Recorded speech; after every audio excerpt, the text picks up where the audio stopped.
అందరికీ నమస్కారం. పీకే జయలక్ష్మి గారు రచించిన అమ్మ కావాలి అనే మంచి కథని వినేద్దామండి. సావిత్రమ్మ మంచంలో ఇబ్బందిగా కదలటం గమనించిన హరినాథ్, అమ్మకి బెడ్ ప్యాన్ పెట్టాలనుకుంటా హారతి, ఒకసారి ఇట్రా అంటూ లోపలికి తొంగి చూస్తూ భార్యని కేకేశాడు. ఇదిగో వచ్చేస్తున్నా అంటూ చేతిలో గిన్నె డైనింగ్ టేబుల్ మీద పెట్టి కిచెన్లోంచి బయటకు వచ్చింది హారతి.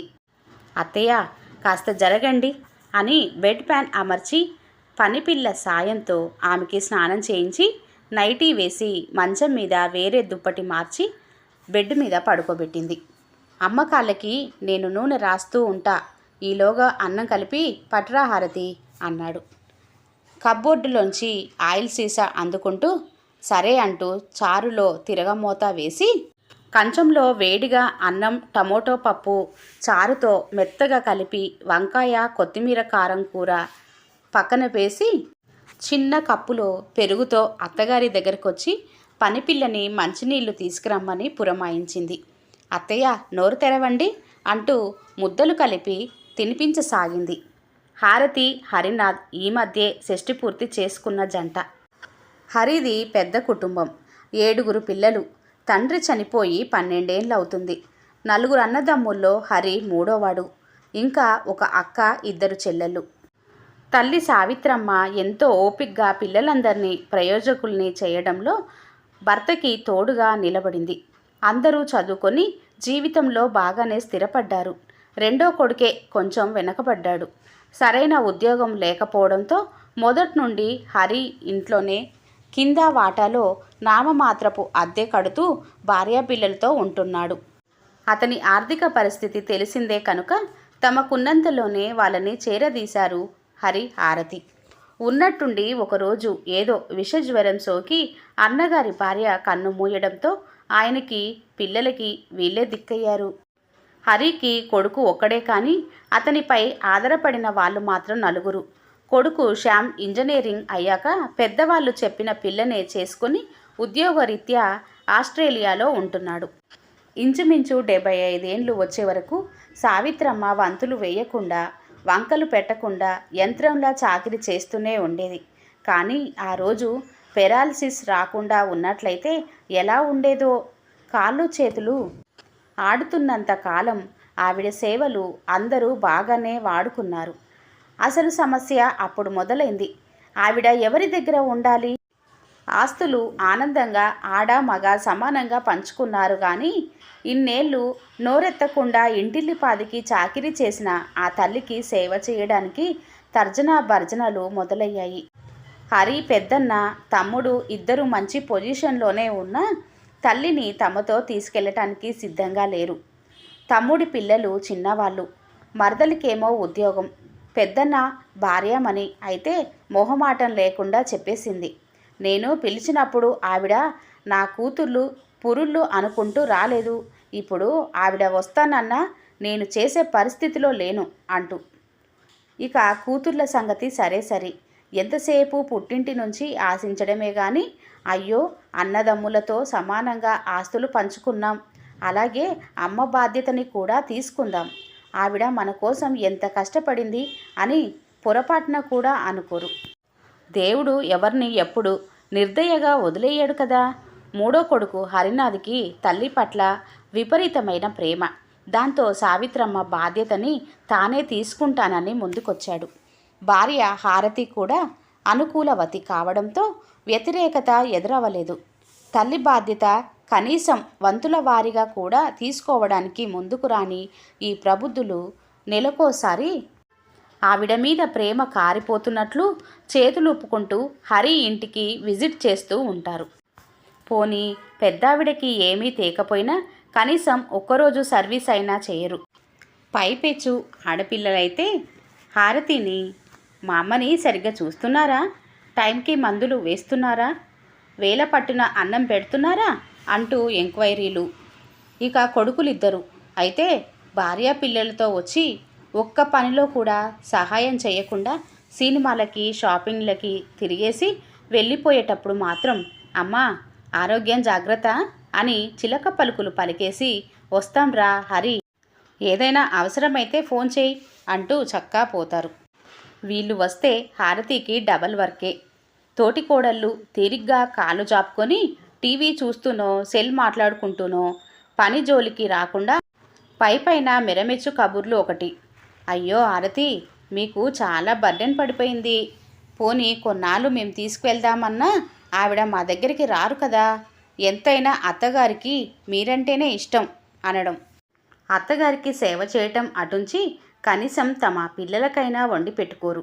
హారతి, అదేంటో గాని మా పిల్లలకి నువ్వు చేసే ఐటమ్స్ నచ్చుతాయి అనో. అయ్యో వాడికి ఉత్తిపాలిచ్చావా, బోర్నవిట తప్ప మరొకటి తాగడు అనో రకరకాల కోరికలతో ఊదరగొట్టేస్తారు.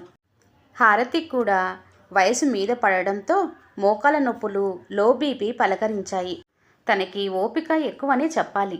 దానికి తోడు తాను పెద్ద ఫ్యామిలీ నుంచి రావడంతో బంధుప్రీతి, మొహమాటం రెండూ ఎక్కువే. పెద్దవారంటే భక్తి, గౌరవం. ఆ పైన భర్త ఒక్కసారి చెప్పిన మాటలు ఆమె మనసులో నాటుకుపోయాయి. హారతి, అమ్మ మనల్ని కంటికి రెప్పలా పెంచింది. ఈ వయసులో ఆవిడ్ని జాగ్రత్తగా చూసుకోవటం మన ధర్మం. మా వాళ్ళెవరూ పట్టించుకోవట్లేదు కాబట్టి మనం కూడా వదిలేయాలని అనుకోవద్దు. మనం ఎవరితోనూ పోల్చుకోవద్దు. నేను ఒక్కనే కొడుకునయ్యుంటే ఏం చేసేవాళ్ళం?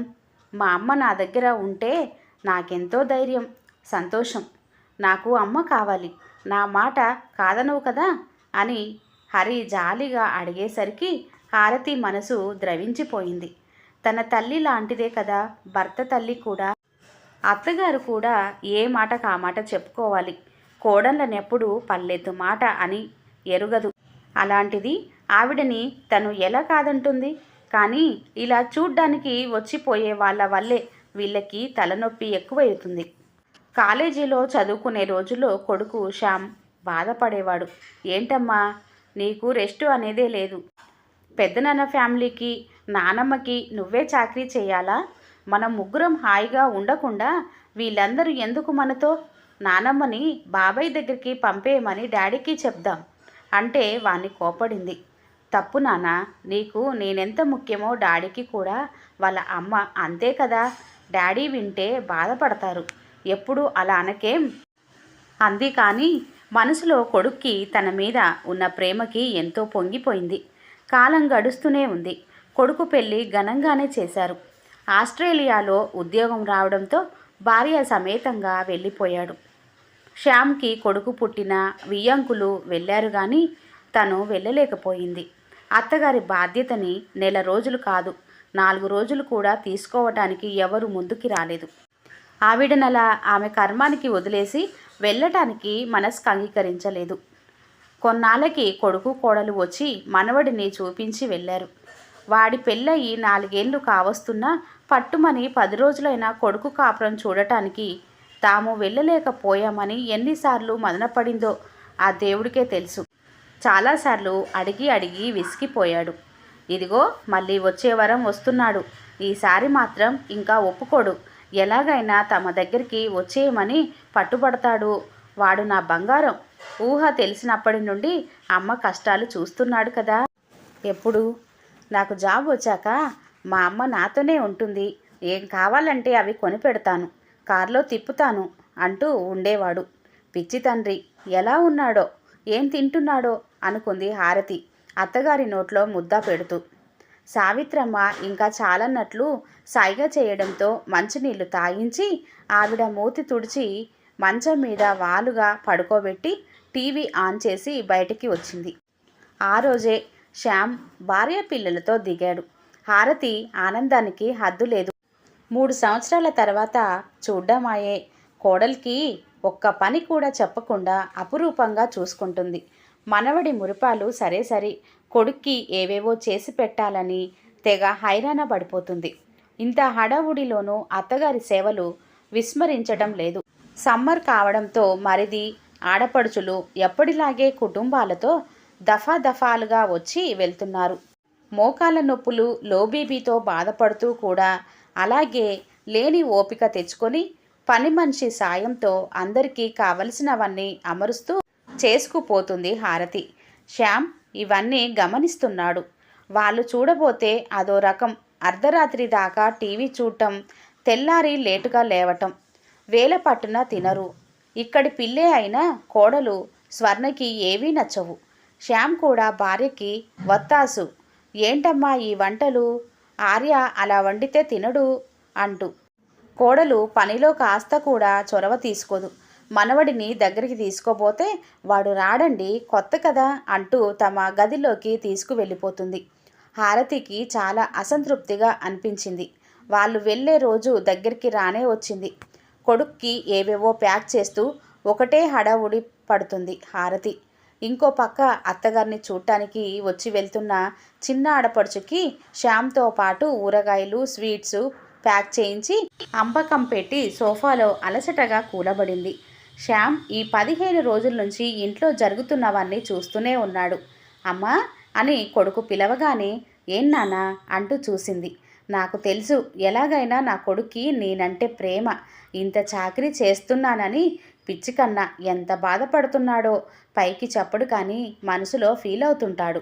నాకు తెలీదా ఏంటి, చిన్నప్పటిలాగే నువ్వు మాతో వచ్చేయమ్మా అని పట్టుబడతాడేమో. ఏం చెప్పాలో ఏంటో. అమ్మా ఎంత ఓపికే నీకు.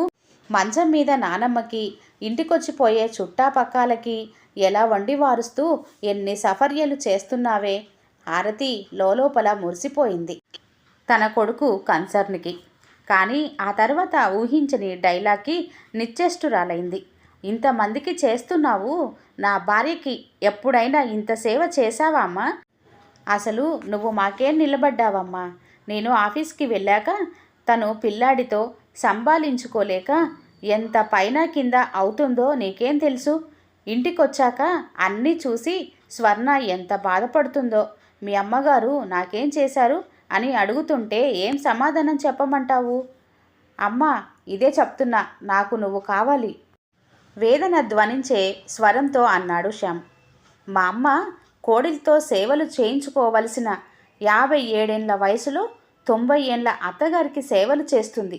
సో నువ్వు మా అమ్మని చూసి నేర్చుకో, అత్తగారిని ఎలా చూసుకోవాలో అని బుద్ధి చెప్పడం పోయి మంచం పట్టిన పెద్దావిడితో పోల్చుకుంటూ కుమిలిపోతున్న భార్యకి సేవలు అందించడానికి అమ్మ కావాలంటున్న కొడుకుని విస్తూపోయి చూస్తూ ఆలోచనలో పడిపోయింది హారతి. ఎంత ఆశ్చర్యం! 7 సంతానంలో ఒకడిగా సామాన్యంగా పెరిగిన తన భర్తేమో తల్లి సేవ చేయటం తన బాధ్యతగా అమ్మ కావాలి అనుకుంటుంటే, ఒకే ఒక్కడుగా అపురూపంగా పెరిగిన కొడుకేమో తల్లి సేవ అందుకోవడం తన హక్కుగా అమ్మ కావాలి అంటున్నాడు. తరాల మధ్య ఈ అంతరానికి కారణం ఏమైనా ఒక స్త్రీగా తను మాత్రం హక్కుల గురించి మాట్లాడకుండా బాధ్యతల్ని నెరవేర్చాల్సిందే అనుకుంది. మాతృప్రేమకి, మానవత్వానికి నీరాజనమైన హారతి. ఈ కథ ఇంతటితో సమాప్తం. కథ కనుక నచ్చినట్లయితే తప్పకుండా లైక్ చేసి సబ్స్క్రైబ్ చేసుకోండి. Thanks for listening.